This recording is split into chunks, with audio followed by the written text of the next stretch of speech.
Baik, Assalamualaikum warahmatullahi wabarakatuh. Selamat pagi, Bu Ani. Perkenalkan, nama saya Yusuf Maulana Iksan dari kelas AI 01 angkatan 2019 dengan NIM 19950150. Di sini saya akan menjelaskan terkait segala pertanyaan yang ada di soal tentang perusahaan Avon. Yang pertama yaitu adanya gambaran umum. Avon merupakan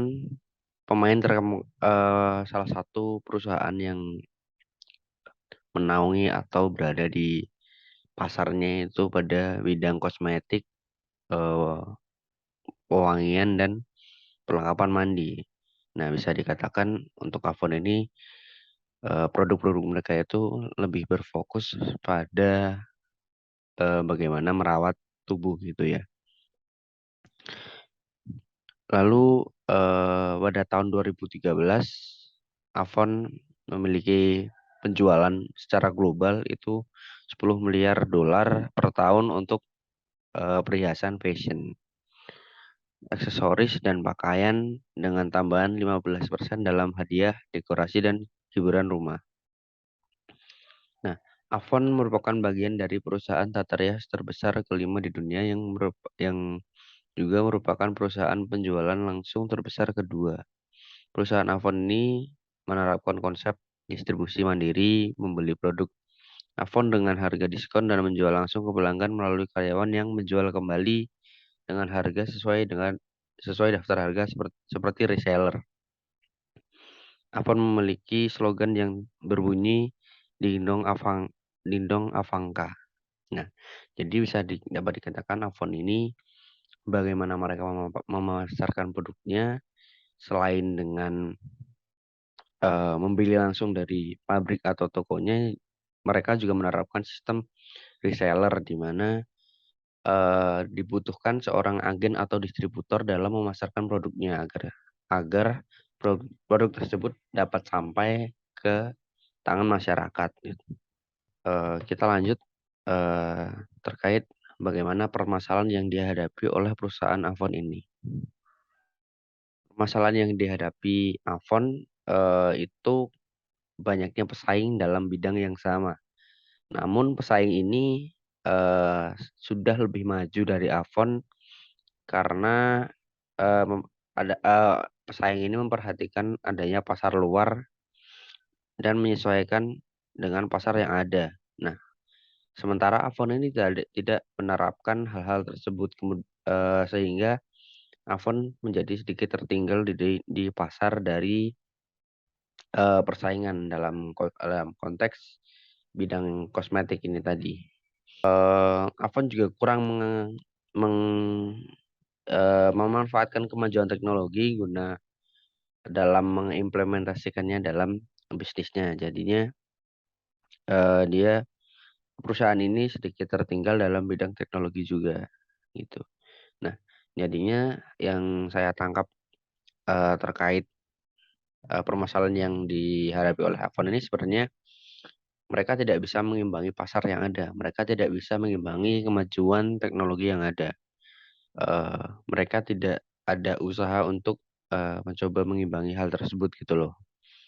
Yang dimana di pasar modern saat ini saya rasa itu sangat dibutuhkan karena apa? Setiap tahun, setiap masa itu kemajuan teknologi itu pasti seakan semakin maju dan semakin maju. Nah, manusia ataupun perusahaan seperti ini dituntut untuk bisa beradaptasi dengan kemajuan zaman tersebut gitu loh. Apalagi ini berurusan dengan pasar yang ada pada perusahaan tersebut. Jika seperti perusahaan Avon tidak bisa mengimbangi atau tahu pasarnya ini seperti apa, ya sama aja. Berarti perusahaan Avon ini tidak bisa memenuhi kebutuhan konsumen yang ada pada saat ini. Oke, gambaran produk life cycle Avon. Yang pertama itu introduction. Dalam fase introduction, Avon melakukan pengenalan produk mereka terhadap masyarakat luas dengan membuat sebuah iklan. Dari produk tersebut, Avon membuat iklan melalui majalah, brosur, dan membagikan sampel pada toko-toko kosmetik. Kemudian yang kedua yaitu grow. Dalam tahap ini perusahaan Avon menggunakan strategi door to door yang mana membawa keberhasilan karena berhasil menggait konsumen terusus kaum wanita dan menjadikan pertumbuhan penjualan produk dari Avon ini berkembang pesat di pasaran. Jadi karena metodenya ini menggunakan door to door, perusahaan Avon ini bisa langsung dilihat oleh konsumen, khususnya juga para wanita yang dapat melihat langsung bagaimana mungkin tampilannya, manfaatnya, itu melalui door to door. Kemudian yang ketiga maturity. Dalam tahap maturity, Avon menyediakan sebuah produk yang dapat bersaing dan menjadi sebuah produk yang limited edition atau terbatas yang kemudian dapat menjadikan produk tersebut diburu dan terjadi perebutan antar konsumen pada produk tersebut. Yang terakhir, decline. Tahap ini adalah tahap di mana persaingan dan perkembangan zaman ke zaman sangat penting, di mana produk yang masih ada atau produk lama akan terpinggirkan atau kalah oleh produk-produk yang baru dan tidak dipilih oleh konsumen karena konsumen lebih memilih produk yang akan terbaru dan juga cara pemasaran yang mengikuti perkembangan teknologi gitu. Oke, lanjut ke gambaran strategi yang digunakan oleh Avon. Nah, Avon menggunakan strategi inside out di sini yang saya analisis eh, dalam perkembangannya di dunia bisnis ini, di mana strategi inside ini mereka berjalan atas yang dikembangkan sendiri dengan tetap bertahan dengan tanpa adanya inovasi baru. Terbukti dari tadi permasalahan yang ada pada iPhone ini ternyata mereka tidak bisa catch up dengan perkembangan teknologi yang ada ataupun pasar yang sudah mulai berubah. Makanya mereka tidak membuat sebuah inovasi baru yang guna menjadi gebrakan atau perubahan dalam perusahaan tersebut. Lalu Avon menambah sebuah tagline ke dalam logo Avon, di mana berisi The Company for Women, di mana hal tersebut dilakukan untuk mengait kembali konsumen yang telah terpinggirkan tadi, mulai berpaling. Nah, saya rasa untuk tagline ini dirasa kurang bijak karena apa? Dengan adanya tagline ini, Avon seperti mengkotak-kotakan konsumennya. Memang mengkotak-kotakan konsumen itu tujuannya bagus, tapi langkah baiknya jika konsumen ini bisa diasumsikan secara universal gitu loh. Kita juga dapat memungkinkan bahwa seorang pria juga dapat membeli ataupun menggunakan produk Avon, tidak hanya sebatas wanita saja gitu. Oke. Lalu apa strategi yang harus diterapkan oleh Avon apabila strategi inside out ini dirasa kurang efektif ataupun dapat berjalan dengan lancar ya?